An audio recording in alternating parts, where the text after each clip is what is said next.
நேற்றைய தினம் big pass Julie அவர்கள் நேற்றுக்கு சென்னையில் ஒரு ப்ரெஸ் மீட் ஒன்று கொடுத்தாங்க. ப்ரெஸ் எல்லாம் கூப்பிட்டு ஒரு ப்ரெஸ் மீட் கொடுத்துருப்பாங்க. நீங்கள் பார்த்துருப்பீங்க, நேற்று அதை ஃபுல்லாகவே பார்த்துருப்பீங்க. அந்த இன்டர்வியூவில் அந்த ஃப்ரேமில் நான் சில விஷயங்களை நோட் பண்ணும்போது நான் ரியலி அட்மையர் ஆனேன். சில விஷயங்களை பார்த்து அட்மையர் ஆனேன். நான் இம்ப்ரெஸ் ஆனேன் அப்படின்னு சொல்லலாம். எல்லா விஷயங்களையும் நான் இம்ப்ரெஸ் ஆகிட மாட்டேன். நான் சில விஷயங்களை இம்ப்ரெஸ் ஆகுவேன். அப்படிப்பட்ட ஒரு இம்ப்ரெஸ் என்னன்னா ஜூலியோட புருஷனை பார்த்து நான் இம்ப்ரெஸ் ஆகிட்டேன். இப்படிப்பட்ட ஒரு மனுஷன் ஒரு பொண்ணுக்கு கிடைச்சிருக்கான் அப்படிங்கும் போது, அதாவது கூத்தாண்டவர் கோயில் குறுக்கள் மாதிரி செவனே நிற்கிறாப்புல, இப்படியே நிற்கிறாப்புல வச்சுக்கலாம். ஏதோ செனமாடு கண்டுபட்ட செனமாடு மாதிரி இப்படியே நிற்கிறாப்புல. இதை மாதிரியான கணவர்கள் ஒரு சில பெண்களுக்கு மட்டும் தான் கிடைப்பாங்க. அப்படிப்பட்ட கணவர் கிடைச்சிருக்கு அப்படிங்கிறதுல நான் ரொம்ப சந்தோஷப்பட்டேன். ஏன்டா ஜூலி மாதிரியான பெண்களுக்கு சாட்டை துருமுருகன் மாதிரியான ஆண்கள் ஒரு கணவனாக கிடைச்சாதான் அது வீடு கலகலப்பாக இருக்கும். ஒரே குஜிலி மாஸ் தான் இருக்கும் வீட்டுக்குள்ளே.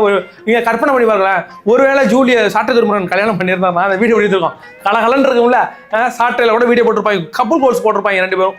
அது மாதிரியான ஒரு சுச்சுவேஷனை விட்டுட்டு இப்படிப்பட்ட ஒரு பையன் கிடைச்சிருக்கிறது ஏன்னு கேட்டால் இந்த காலகட்டங்களில் நிறைய பேருக்கு பொண்ணு கிடைக்க மாட்டேங்குது. ரொம்ப வருத்தமாக இருக்குயா. 32, 33 வயசு ஆகியும் சில பேருக்கு பொண்ணு கிடைக்க மாட்டேங்குது. ஃபர்ஸ்ட் என்ன சொல்கிறாங்கன்னா, உங்களுக்கு செவ்வாய் தோஷம் இருக்குன்றாங்க, ராகு தோஷம் இருக்குன்றாங்க, நீங்கள் என்ன மாதம் சம்பாதிக்கணும்னு கேட்குறாங்க.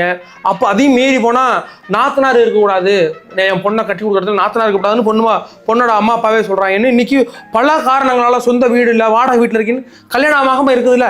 அவங்க நிலைமையில நினச்சி பார்க்கும்போது பரவாயில்ல, ஜூலி மாதிரியான ஒரு பொண்ணாக இருந்தாலும் கல்யாணம் பண்ணிக்கலான்னு ஒருத்தன் அதை நினச்சி கல்யாணம் பண்ணியிருக்கானா அவனுக்கு அவனை ஒரு ரோல் மாடலாக எடுத்துக்க வேண்டியதான்னு கேட்குறேன்.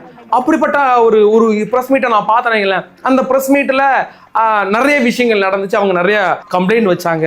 சொல்லப்போனால் என்னுடைய கரு களைஞ்சு போனதுக்கு காரணமே விஜய் அவர்கள் அப்படின்னு வச்சது எனக்கு உண்மையிலே பகிர்ந்து இருந்துச்சு. நான் எத்தனையோ பேர் நிறைய ப்ரெஸ் மீட் கொடுத்துருப்பாங்க, என் கற்பத்துக்கு காரணம் இவர் தான் அப்படிலாம் சொல்லி கேள்விப்பட்டிருக்கேன். என் கற்பத்தை கலைச்சது இவர் தான் சொல்லி எனக்கு தெரிஞ்சு சீமான் விஷயத்தில் விஜயலட்சுமிக்கு பிறகு இன்னைக்கு ஜூலி சொல்லியிருக்காங்கன்னா அதை சாதாரண விஷயமா நம்ம எடுத்துக்கூடாது. இது சீரியஸ் இஷ்யூ. ஏன்ட்டு இந்த பெண்ணின் பக்கம் ஒரு நியாயம் வைக்கிறது. I am stand with Julie. அவர் புருஷனும் அங்கே ஸ்டாண்ட் வித் ஜூலிங்கிறது அது அடுத்த பிரச்சனை. நம்ம இந்த இடத்துல ஜூலியுடைய பாயிண்ட் ஆஃப் வியூல என்ன நடந்திருக்கு